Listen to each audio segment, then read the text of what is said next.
Good afternoon. My name is Dr. Andrew Myers. I'm a third-year pulmonary and critical care fellow here at the University of South Florida in Tampa.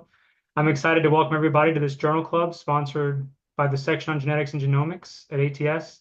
This is a paper entitled Convergent and Divergent Immune Aberrations in COVID-19, post-COVID-19 interstitial lung disease, and idiopathic pulmonary fibrosis, recently published in the American Journal of Physiology, Cell Physiology.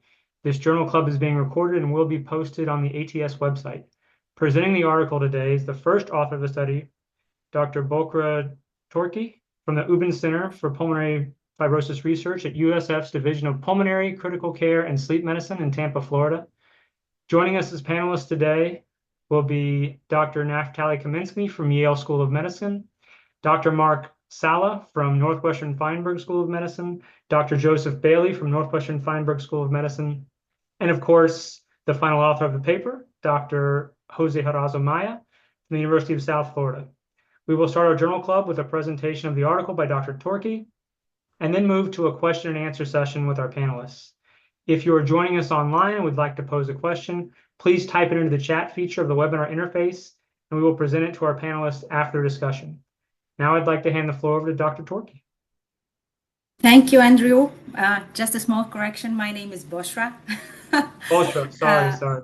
It's okay. So thank you for the introduction and for considering our paper to be presented today. I think this is really a wonderful opportunity to bring attention to our findings and hopefully convey the message as effective and simple as possible. So usually we start diving on the data of the paper, but I think this is very important to highlight that this work is a follow-up study of previous published data, highlighting the discovery of what we call a peripheral blood gene signature that can predict poor outcome in IPF and COVID-19 and vice versa. So briefly in this slide, I'm showing data published from 2013 by Dr. Harazo. And on the left side of this slide, this is a heat map presenting results of microarray experiment of PBMCs in replication cohorts of IPF patients. So clustering the microarray samples of the replication cohort using the 52 gene signature predictive, the 52 signature that is predictive, distinguish two patient groups. So this clustering is based on what we call, and you will hear this a lot through the presentation, is what we call the scoring algorithm of molecular subphenotype, SAMS. So this SAMS was applied to distinguish high versus low profiles. And in this heat map, every column is a patient and every row is a gene. And with yellow, we appreciate the high expression of the gene, and in purple, the low expression of the gene. So we can see that the cluster 2 has the highest expression of the 7 upper genes, and the rest of the genes are decreased. This pattern is inversed in cluster 1. And in figure B, you can see that this is a Kaplan-Meier. We see in red color that the cluster 2 has the worst, the median survival projected by dot plot compared to cluster 1, with significant differences in transplant-free survival. So on the left side of the figure, this is a validation of these 52 gene signature in 6 different cohorts. So in the second paper I'm showing here, published in 2021 by Dr. Juan, showing that the 50 gene signature this time was predictive of outcomes in COVID-19. And in the left side of this, you see 2 heat maps of 2 independent cohorts. One is a discovery and one for validation. So they applied SAMS as well to distinguish high versus low profiles in the discovery cohort. And as we can appreciate, a clear segregation in the severe patient marked with an S on the top of the heat map, where they had increased 7 gene signature, except for one severe patient was on the edge and fitted in the low risk group with mild phenotype patient. So SAMS cutoffs derived from the discovery cohort were used to predict intensive care unit and need for mechanical ventilation and in-hospital mortality in COVID-19 validation cohort. So as it's shown in the table, the high-risk group has the poorest outcome in terms of ICU admission, mechanical ventilation, and in-hospital mortality. So from this previous work, we had remaining questions have been left unanswered. And in the current work, where we were interested in answering these 3 questions. So can we identify additional risk profiles with differences in COVID-19 survival and cytokine profiles? And can we build a clinically applicable test based on the 50 gene signature that can be applied in all settings? And what is the most important question is, what is the cellular source of the 50 gene signature in COVID-19? And what happens to these cells during resolving condition like post-COVID-19 ILD versus non-resolving forms of pulmonary fibrosis such IPF? So this brings us to what we propose to do to answer the first question. So we were very fortunate to be able to collect whole blood and PBMCs from 68 COVID-19 patients. And this first cohort was used to study the 50 gene signature. Samples were collected between July 2021 and February 2022 at USFTGH within 2 days from hospital admission. Another set of this work is time course analysis, where we were able to collect 23 and 14 blood samples at day 6 and day 13 from hospital admission that served for studying cytokine profiles. So here is the first graph of our paper, and in this heat map is a result of a custom code set, including the 50 gene signature was generated using the encounter analysis system, and total RNA was extracted and run from this patient. Data were normalized to the geomean of the 7 housekeeping gene, and data here is presented as log2 fold change and used to calculate what we call the SAMs to stratify risk profiles. So in this graph, SAMs identified 3 risk profile groups of COVID-19 patients: low, intermediate, and high risk, based on the 50 gene signature. We used 0.91 up score and 342 down score, where we used to identify the high-risk group. Intermediate and low-risk group were then split based on a score of 0.15 positive and negative 0.15 for down score. In the right side of this figure, we can see here 2 Kaplan-Meier's showing that these 3 risk group profile has significant differences in mortality, with a hazard ratio of 4.63 and time to discharge with hazard ratio of 0.49 after adjustment for Charlson index. So then we tried to see whether the 50 gene risk profile were associated with temporal changes in pro-inflammatory and profibrotic cytokine. So for that, we measured cytokine concentration of 68 plasma patient from COVID-19 at day 2, day 6 at day 13.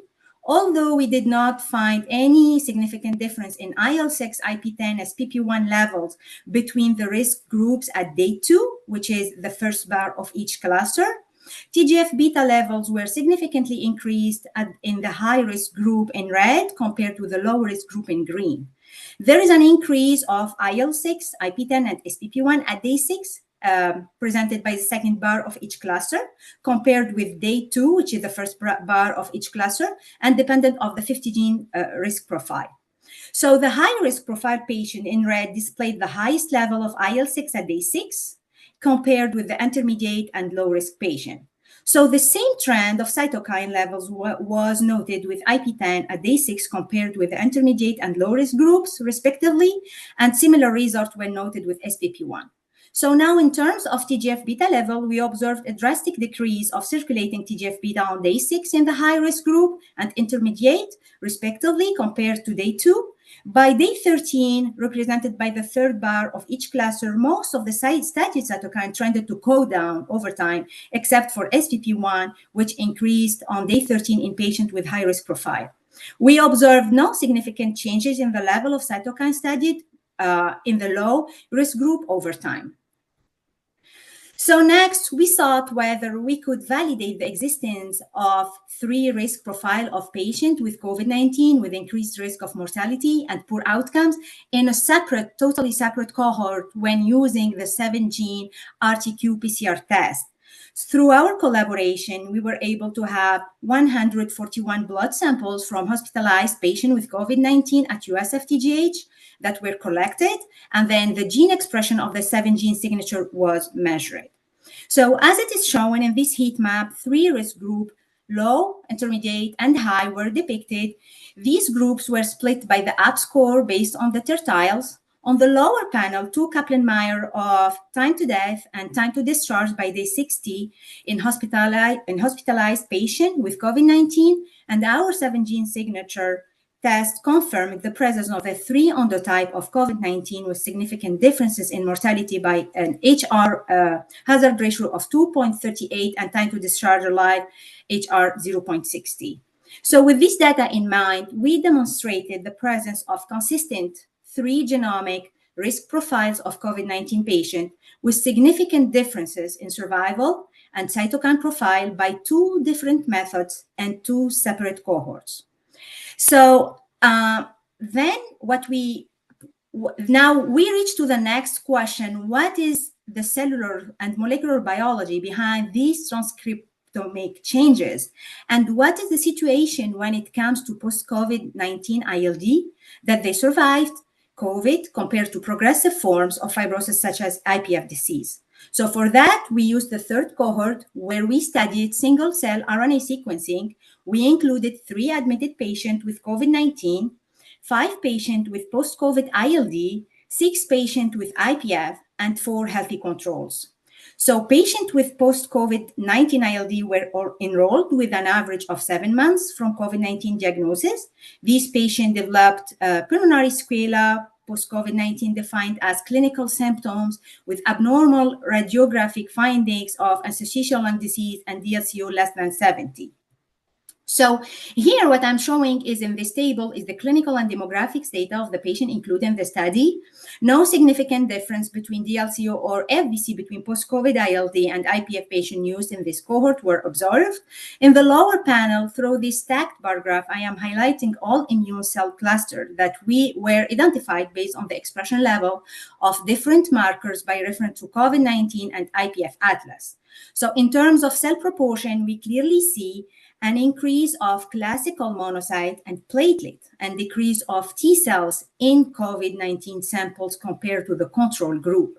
This profile is inversed in post-COVID-19 and IPF compared to COVID group. No differences between cell proportion were detected between post-COVID-19 ILD and IPF groups. So then we try to dissecate in more details the cellular landscape with cluster colored annotation of the circulating monocyte population. And through these aggregated UMAP here I'm showing of 92,000 cells of the 4 studied conditions, we characterized 3 subpopulations of classical monocyte, here coded in colors purple, yellow, and green, based on HLA-DR and CD163 markers. So we identified 2 subclusters with low expression of HLA-DR in green and yellow. The green is highly expressing CD163. However, the yellow is low on one CD163. The purple subcluster is HLA-DR high and CD163 negative. So next we reach to our main question: what is the main source of the 7-gene signature? This is a very interesting figure of our paper where I am showing aggregated UMAP of all the studied groups within the 7-gene signature distribution. And as we see with the turquoise color, that the expression of the 7-gene is robustly limited to the cluster, which is circulating monocyte, and to a lesser degree to platelet compared to the other immune cell population. So since the source of the 7 genes is exclusively on circulating monocyte, we focused on these cells and looked at each subcluster by experimental condition. So the cellular composition of the 3 monocyte subpopulation varied among the groups. And interestingly, through these 4 UMAP, we can tell that the green cell population, and I'm supposed to have small here boxes showing up, but it's not showing up. So the green cell population is only present in COVID-19 and absent in all the rest of the groups. Both cell population HLA-DR low are positive for CD33 and low for FUT4 that make them qualify for what we call myeloid-derived suppressive cell MDSCs. Then we looked at the percentage of these cells among the experimental groups, and we see one distinguished feature in all COVID samples is the presence of that subcluster I was talking about, which is CD14 HLA-DR low, CD163 positive MDSCs subpopulation is presented in red and absent in all the three other groups. So the COVID-19 group displayed low percentage of HLA-DR high, CD163 negative, and HLA-DR low, CD163 negative cells compared with the control groups. No significant difference was observed between these HLA-DR high, CD163 negative in purple and HLA-DR low, CD163 negative in yellow monocyte in patients with post-COVID-19 ILD and IPF compared to the controls. However, an increase in HLA-DR high, CD163 negative yellow monocytes was observed in patients with post-COVID ILD compared with the control. So next was to take a closer look at the distribution of the 7 gene signature among these specific subclusters of monocyte and across the experimental groups. So in this dot plot on the left side, we can tell that all 7 genes were highly expressed in all the patients with COVID-19 and in only 1 patient with IPF. Out of these 7 genes, 3 genes, which are MCMP1, PLPD1, and S100A12, were expressed in monocyte in the 4 groups. In post-COVID-19 ILD samples, all 7 genes has decreased expression compared with the COVID-19. Then, to gain more insight into the expression of the 7 genes of interest in monocyte subtypes, we performed deep immune profiling. We used UMAP of these cells to connect them with integrated immune signature in the subgroup studied. And we see on the right figure is that the increased expression of the 7 genes was mainly seen in the subcluster CD14 positive, HLA-DR low, CD163 positive, colored in green color. So cells compared to the other 2 cell subclusters. So this data is actually kept in supplemental material. It was to answer a question from one of these toughest reviewers. So the question was that the number of the samples used in COVID-19 for single-cell RNA-seq is little low, and would it be possible to validate the expression of these high gene risk in the specific HLA-DR low and high cell population? So to answer this question, we used 10 frozen PBMCs of COVID-19 patients where they were pooled and separated by max columns using an anti-beads of HLA-DR, and then both and then RNA was extracted from both the cell fraction, the low and the high HLA-DR, and then the gene expression was normalized to RPS18. And as we can appreciate from these graphs, that MCMP1 is 112 and PLPD1, which are 3 high-risk genes from that list of 7 genes, were higher in HLA-DR low fraction. So then next step was to look at the cellular source of the 43 gene signature, which I remind you was high in the low risk group and low in the high risk group. So here is a cluster dot plot of the 43 gene signature in all aggregated 4 study groups in each identified cell cluster, showing that CD4T and CD8 T cell subset are the main source of the 43 gene signature. So although we did not identify significant changes in the composition of the T cell compartment between post-COVID ILD and IPF, we did find a significant change in gene expression. And to functionally map the expression of the 43 gene on T cells across disease groups, we plot 2 clusters of CD4 T cells in a color-coded manner, stratified by condition. And as you can appreciate that the 43 gene signature originated from CD4T, increased in post-COVID-19 ILD, but remains low in IPF. IPF is mentioned with the green color. Here we plot 4 clusters of CD8 T cells and Treg in the same way. And then you can see that the 43 gene signature originated from CD8 T cells and Treg increases in post-COVID-19 ILD, but remains very low in IPF with the green colors. So here, to better represent global gene expression changes of the 40 gene signature, we calculated the median of the average log 2-fold change values across the 43 gene in each T cell subtype in the 4 conditions And positive values represent higher expression of the 43 gene signature, and negative values represent lower expression. When comparing patient with post-COVID-19 ILD with COVID-19, we found a median of the average log2 fold change values that ranged between 0.1 and 0.57, indicating that patient with post-COVID-19 ILD had overall increased expression of the 43 gene signature in each T cell subtype. When comparing IPF with patient with post-COVID-19 ILD, we found a median of an average log2 fold change value that ranged between 0.16 and 0.38, indicating that patients with IPF have overall decreased the expression of the 43 gene signature in each T cell subtype. So with this, we reach to our summary, and this is a sketch showing that with this data in mind, we reach, this is a descriptive clinical study where we found that changes in the 50 gene signature reflective of increase in CD14, HLA-DR low, CD163 positive monocyte, and decrease in CD4 and CD8 T cells are associated with increased mortality in COVID-19. A reversal of this pattern can be seen in post-COVID-19 ILD, whereas its persistence can be seen in IPF. So we already started mechanistic studies to unveil the molecular details behind the immune imbalance described in IPF context. And one mechanistic study is already been published by our lab is that we in this study, we focused on MCMP1, which is one of the high gene list, and is a TGF-beta. We found that this MCMP1 is a TGF-beta responsive gene, highly expressed in IPF, and appears to regulate THP1 cell migration. So it's all in context of in vitro. What's going on is it's an in vivo study where we are trying to answer three questions actually. First one, does the absence of MCMP1 protect from fibrosis? And does the overexpression of MCMP1 in specific myeloid cells reverse the phenotype? And by which mechanism?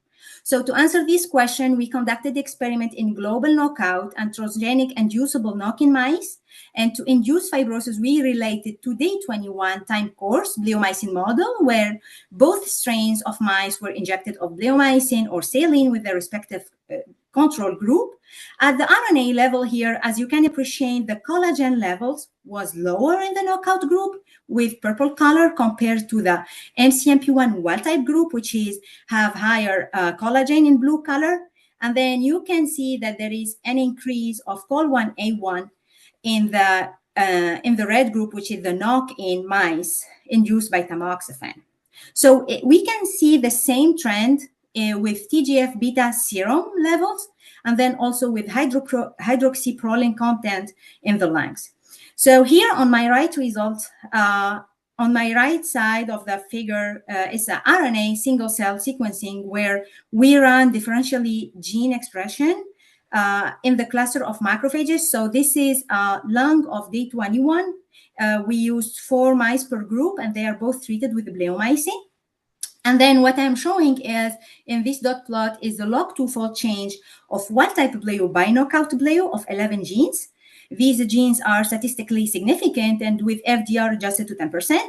So these genes were upregulated in the wild-type bleo and downregulated in the knockout. So the first abundant gene, as you can appreciate in this cluster 6 of macrophage, is MCMP1, followed by S100A4, and 4 genes related to MHC2, which is MHC2 is the equivalent of HLA-DR in humans, CD74, CCR2, MMP12, and MMP14.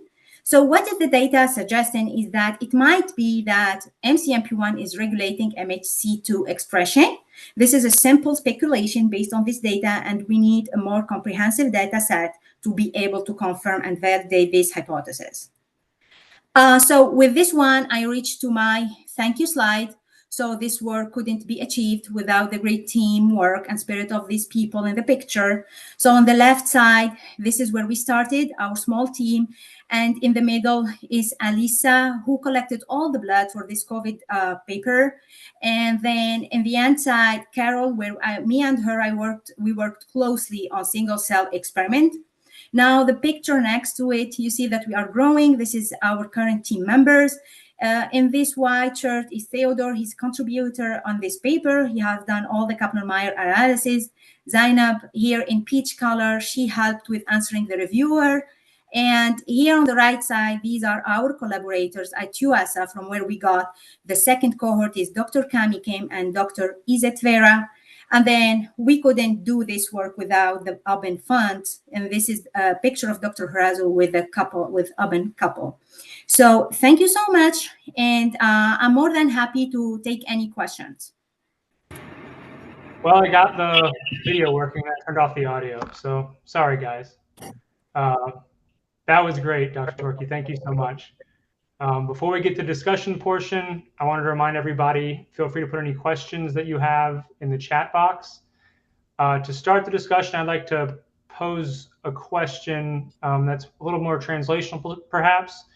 But given your findings in this paper, what do you think the possible implications are for like long COVID clinics and monitoring protocols that we have? Oh, that is, I think, a clinician would be able to respond. I know Dr. Bailey does some work with post-COVID clinics. Yeah. So actually, I can try to answer that question, Andy. So what we've seen in post-COVID ILD in the clinics, and I think what triggered our interest in this topic was actually we see more resolution post-COVID ILD than what we see post-COVID pulmonary fibrosis or persistent post-COVID pulmonary fibrosis. That's the truth. In fact, a lot of these patients lost follow-up because their lung function got better. A lot of those CT scans improved. There is a small proportion of patients that remain with some signs of fibrosis, but you kind of wonder whether they had some underlying ILD. So I think the implications are one is that HLA-DR low cells, they seem to create some state of immune dysregulation, particularly on the T cell side, that may prevent fibrosis from getting better in conditions such as idiopathic pulmonary fibrosis. But we see the opposite or the reverse finding in patients with post-COVID ILD who tend to get better. So rather than in our study, we sort of try to do a different approach. Instead of what causes post-COVID ILD is what can help resolving post-COVID ILD. And we found this sort of opposite phenotype in IPF. So I think that's the biggest implication. We think the HLA-DR low cells are playing a role. So between COVID-19 and post-COVID-19 ILD, we see the disappearance of this HLA-DR low monocytes. And we believe that's what causes the resurgence of the T cell response. So I just want to chime in about that.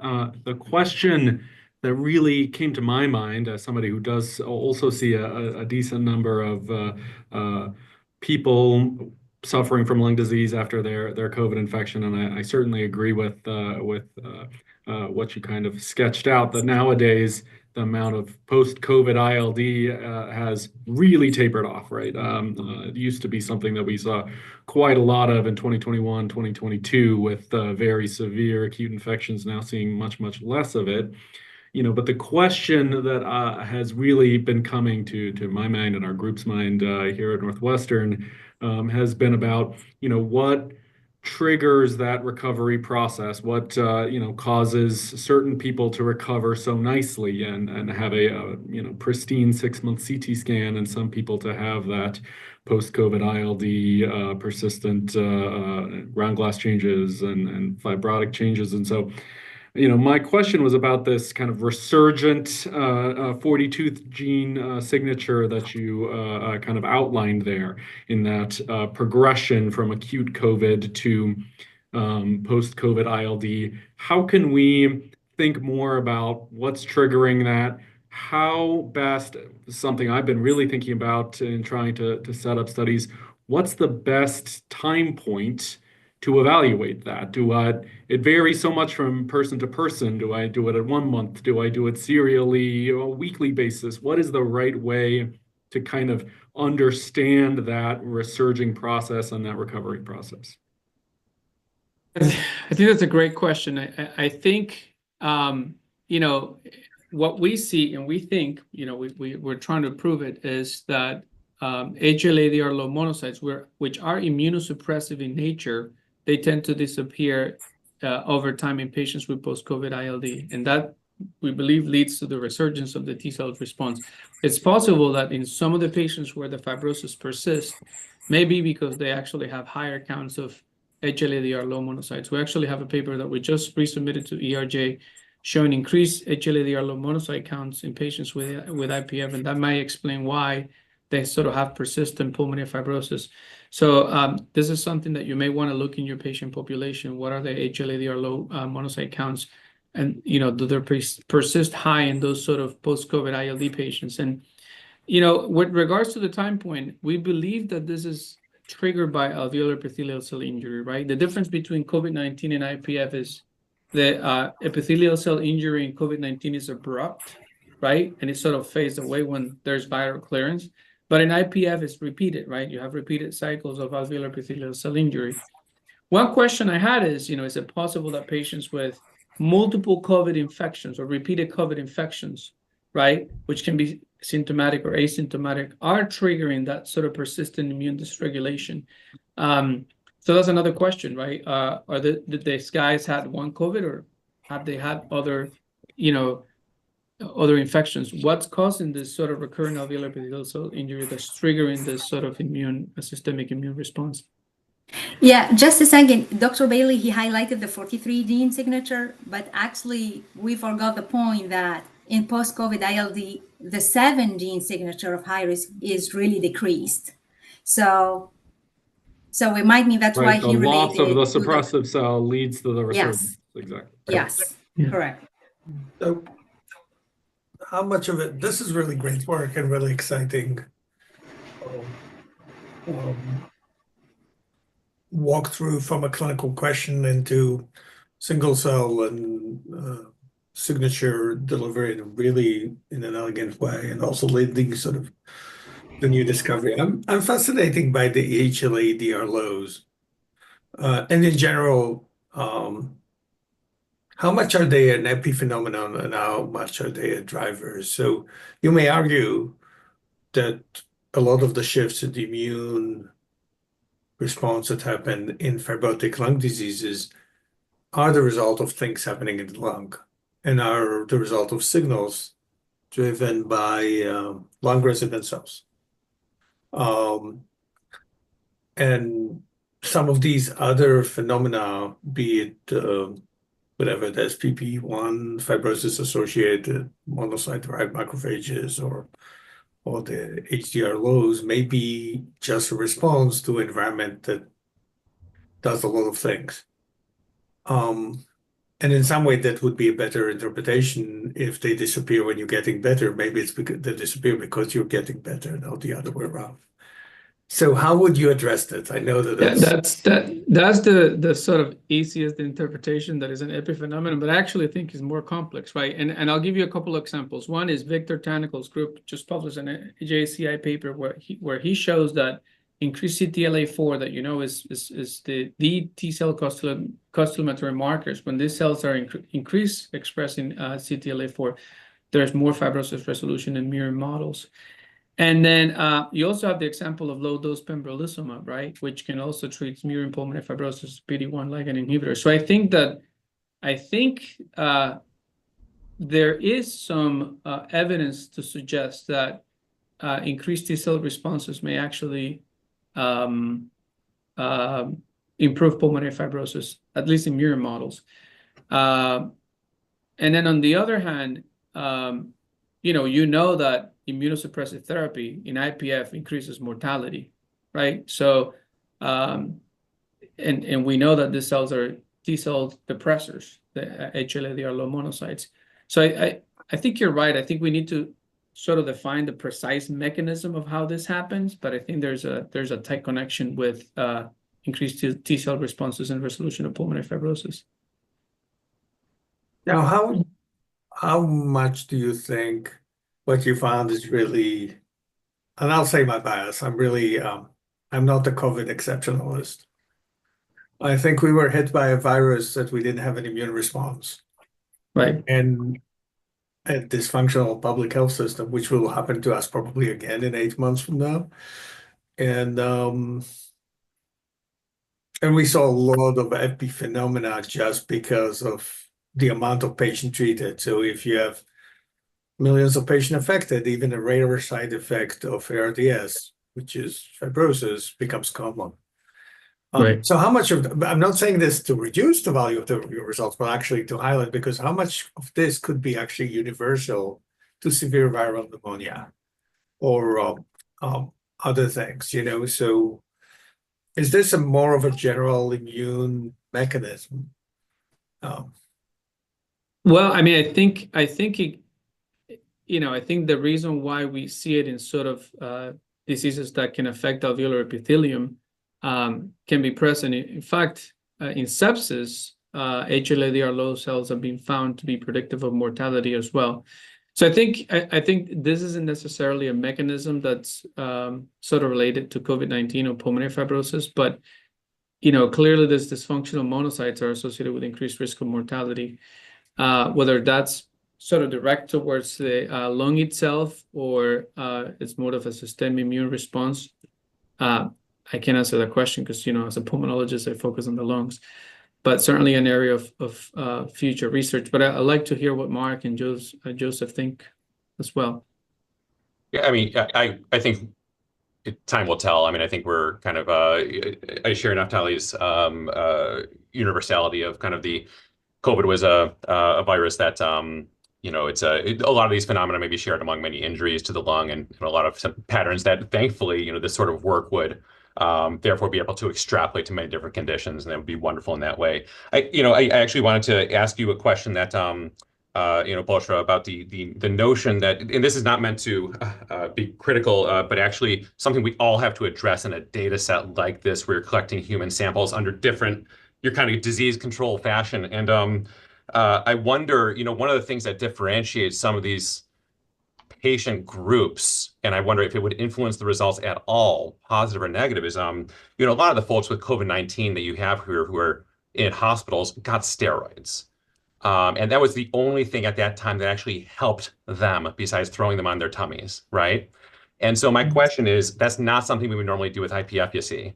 And so my question would be, do you think that in some way that could influence peripheral blood in a way that would kind of confound things? And how do we address that? When we're making studies like this, where you do the best you can with humans. Yeah, very relevant question. Actually, in this study, we were like very simple and straightforward. We only looked at the mortality as an outcome and discharge from the hospital. So we didn't really relate to any other clinical data, but definitely, yeah, that is something interesting. I don't know if Theo Herazo, he did some analysis when he's looking at the. So we adjusted to corticosteroid use. You want to comment? Can I reply? Yeah. Go ahead. So the samples were collecting at baseline, meaning admission at the hospital, and typically at that time point, the guidelines were that corticosteroids were implemented if saturation of oxygen was less than 93%, meaning that most patients at that time point on admission had not received corticosteroids before, but we had also adjusted for that. We mainly, and when we adjusted, generally speaking, for Charlson Comorbidity Index, which counts for multiple parameters.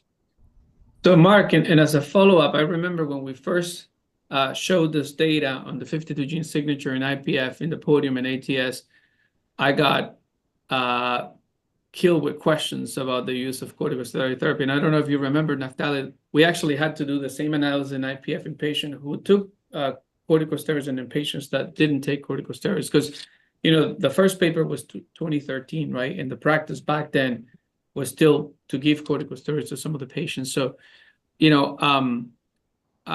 don't believe, and that's in the Lancet Respiratory Medicine paper, I don't believe steroids drive the signal. I think is the HLA-DR low monocytes that are immunosuppressive. And yeah, I hope that answers your question. Did any of the patients get tocilizumab? I don't believe so. No, because I remember that this. We had this unique protocol that was different than everybody else, that we gave tocilizumab very liberally from the beginning. Right. But I do know that there were sort of regional differences. Yeah, tocilizumab was given here in patients who didn't respond to corticosteroids. So that was sort of the stepwise approach. Not everyone sort of got tocilizumab right away. Thank you. Yeah.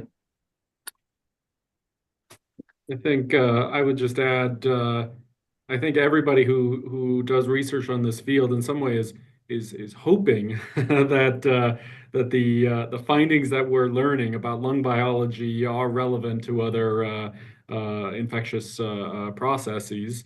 Of course, it seems that the field clinically is moving more towards steroids, right? We have Cape Cod, we have other kinds of environments, so we're going to be grappling with this problem a lot as we do studies on this in other kinds of infections.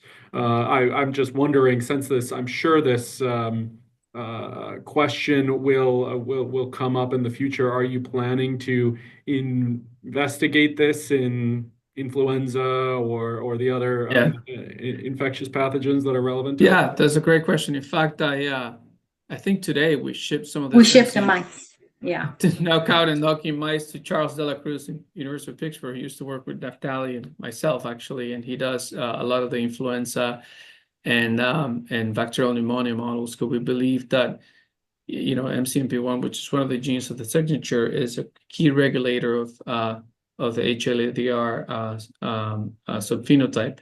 We believe this mice, the knockout is going to be protected against influenza and Pseudomonas infections, and the knocking should do worse, theoretically speaking. So, yeah, we're working on that.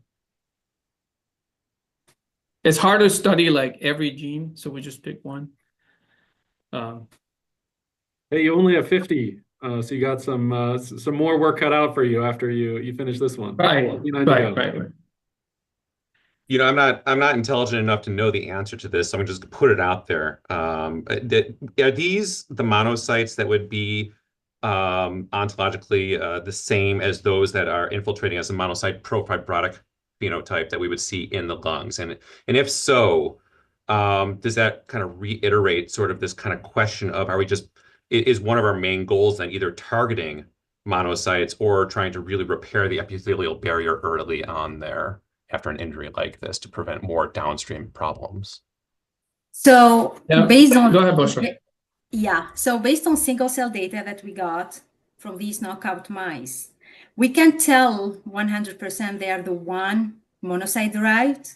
So we are looking at panel of markers to decide to know exactly if they are the one recruited or not. So we see a low expression of CGLEC-F, which most likely indicate that these are derived from the monocyte derived from the bone marrow, but I am not definitive with my answer. We need to investigate more. So we just started with the single cell data, and this is what is showing is all the cells that they are HLA-DR low, they are high in MCMP1, and they have very low expression of CGLEC-F. But it's not definite. I'm not that 100% sure. But I think, Mark, to answer your question, this monocytes turn into alveolar macrophages, right? So and I think that's why they're relevant. And I think what's important is that not all the monocytes seem to be bad, right? So you may need some monocytes for repair, but there seems to be a cluster of monocytes that express low HLA-DR that, they seem to be the ones associated with increased mortality. But we believe they turn into alveolar macrophages, which, probably are profibrotic.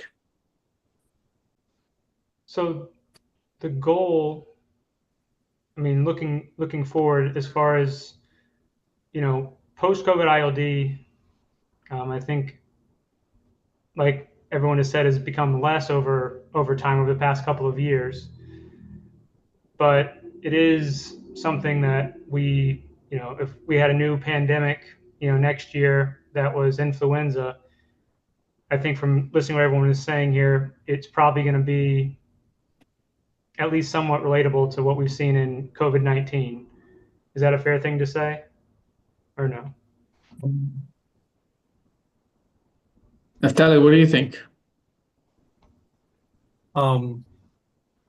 As you know, I'm not a critical care doc, but I'll say this: if we adhere to guidelines and don't start, and we use, lung protective ventilation, we will not see the amount of cases that we'll see with fibrotic. I think what happened there, my interpretation, again, it's a complete speculative, and I'll make it provocative so people enjoy the discussion, is when we were seeing this flood of patients. Exactly, we put them on their tummies, we gave them high pressure nasal flow. We don't even know how much oxygen we gave them, which is hyperoxia, and huge pressures. I remember these patients coughing and fighting to breathe, right? Huge respiratory effort. And then when they were ventilated, every now and then, especially at the beginning, we would go because of this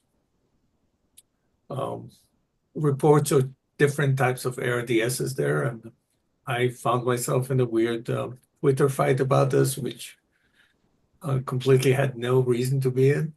So all of this created a situation that we basically may have to a certain group of patients, maybe patients who are predisposed genetically, because we just enhanced the lung damage a little bit. Again, I don't. I think that there was because some of these patients, especially some of the patients that were developing sort of going into the post-fibrotic ARDS, really reminded me the phase, like what was it, 2005, when we were all trying to study fibrotic ARDS. And then suddenly disappeared. It mostly disappeared because we ventilated the patients better. You bring up a good point, Andy, and I remember Scott Buttinger when he saw our MCMP1 abstract, he suggested, he actually brought up the notion that if you do repeated injury models in bleo, that sort of prone your bone marrow to sort of increase fibrosis, because remember, those monocytes are bone marrow derived, right? So I guess the question is, if over time people are exposed to multiple viral infections that can be severe enough, would they get worse over time, right? Are these repeated exposures to epithelial injury driving more profibrotic bone marrow? So, and that's why I brought up the case of the sort of repeated COVID, I think that's really, in my opinion, sort of the future is the identification of patients that are higher risk, right, because of repeated cycles of alveolar epithelial cell injury from viral infections. If that was the case, then wouldn't we be seeing more post-COVID IPF as people get repeated exposure to COVID-19, or no? I don't know. I mean, I think that's a cohort that we definitely have to look, right? What happens if you get COVID 3 times? I mean, probably the first one was severe. Maybe the other ones are not that severe. So you do have some. I don't know that there is a alveolar infection anymore. Yeah, I mean, do not know. Like when we see now severe COVID patients, they usually have a different disease that predisposes them, and very rarely you see this sort of severe as we used to see. So I don't even know if the infection is similar. I would say in general that I think that cellular memory and actually potentially epithelial cell memory may play an important role in the development of fibrosis. So, the phenomena that when you meet one virus or one stress, you undergo some mild genetic changes that make you a little bit more, and the next time a little bit more chromatin opens. And then the next time you see something, a cytokine, now you respond to it much worse. So I think the concept, I was always fascinated by it, but never thought that it was mature. But I recently reread some of Elaine Fox's papers, and I'm talking basically this idea that epithelial memory could play an important role in this predisposition to fibrosis, and maybe it is the opposite, is these epithelial cells who don't necessarily die sort of become mini senescence or ready to senesce or something like this, and then they drive fibrosis. And I think viral infections are going to be really important. I think the other thing that we completely overlook is the role of viral infections in hypersensitivity pneumonitis and connective tissue ILD. So why do patients that had a disease and were not fibrotic suddenly become fibrotic and resistant to therapy? Is it all genetics? Or maybe it's infections, right? Yeah, right. I remember that we did this study in acute exacerbations of IPF, and I don't think that the tools that we had back then were as good as the tools that we have right now. But then the other question is, are IPF exacerbations actually triggered by a virus? We never found viral RNA or DNA. That doesn't rule out the fact that they happened a few months earlier. Right. That's the thing. Old techniques, microarray slides, right? No. We did sequencing of the. Yeah. We did sequencing of the DNA and RNA, and Danny Kass also repeated this, found the same thing. So I think that the main thing is if it's a viral infection, it's probably not acute. A little bit like COVID, right? Let's say if we didn't know about COVID and somebody showed up in your lab with a few fibrotic streaks. Right? And I think it's a super interesting topic. There's a lot of data out there about accruing injury from infections, right? In other lung diseases as well, like COPD, right? We all know the implications of one COPD exacerbation, recurrent COPD exacerbations, how that affects the disease trajectory of obstructive lung disease. There are plenty of people who have published cohort studies of the implications of bacterial pneumonias on mortality over 10 years or that kind of thing. Exactly. So I think it's very very important, and it gets to Naftali's point about the not necessarily COVID exceptionalism. I don't know that I can point. I honestly think that overall, as on the average, the U.S. healthcare system and pulmonary and critical care docs did a pretty good job in the course of the pandemic, honestly. But we know that when people develop ARDS, Margaret Herridge proved this a long time ago, right? That you see a lot of abnormal CT scans and abnormal DLCOs and follow-up for a long time. So I don't think that there's a COVID exception here. I think that this is lung biology, and that's what we're focused on. Well, I think your paper fits really well into this kind of horizon of post-infection, illnesses as relates to the respiratory system, whether that's anything you named in terms of COPD, fibrosis, bronchiectasis. I mean, I think that we're going to see more of this. And so I think it's a lovely paper to kind of fill in a lot of that expanding knowledge base that will be more important in the future too. Mark and I know very well how difficult it is to collect these biological samples, coordinate this kind of project over the years, the amount of energy and people and investment that it takes. So I really I'm applaud everything that you've done to put this together. Thanks. Well, Jose is a graduate of the Yinzi Zhang Academy of Sample Collection in Pittsburgh. So we have to give her credit. She did it before any one of us. So. Yeah, I mean, I think the challenging thing here was, our coordinator was phenomenal. She would have to gown up and get into these rooms, one after the other. Remember, this was the time where this was Delta, right? So patients were dying left and right. And, it's scary, right? You go into these rooms and you don't know if you're going to get one of the severe COVID-19s. And we all have PTSD about this time. But I think, I think we need to learn from I think we need to sort of change the focus onto what leads to post-COVID into what can actually lead to resolution of COVID-19, and how can we learn from the resolution of COVID-19 patients and apply it to progressive or non-resolving forms of pulmonary fibrosis, right? Because if we can apply that to IPF, that would be huge. All right. Any other questions? Anything on the chat? Let's see. Don't believe so. Not the last time I We checked. can return some time back to the to everyone, and Mark and Joseph and Naftali, thank you so much for attending. Bochra, you did a great job. This was a great presentation. You guys did ATS. Yeah, remember, the journal club's recorded, so it'll be posted to the ATS website. And also, please reach out to the section or assembly with future journal club suggestions. Thank you, everybody, for being a part of this today. Thank you. Great talk. Okay. Thanks, everyone.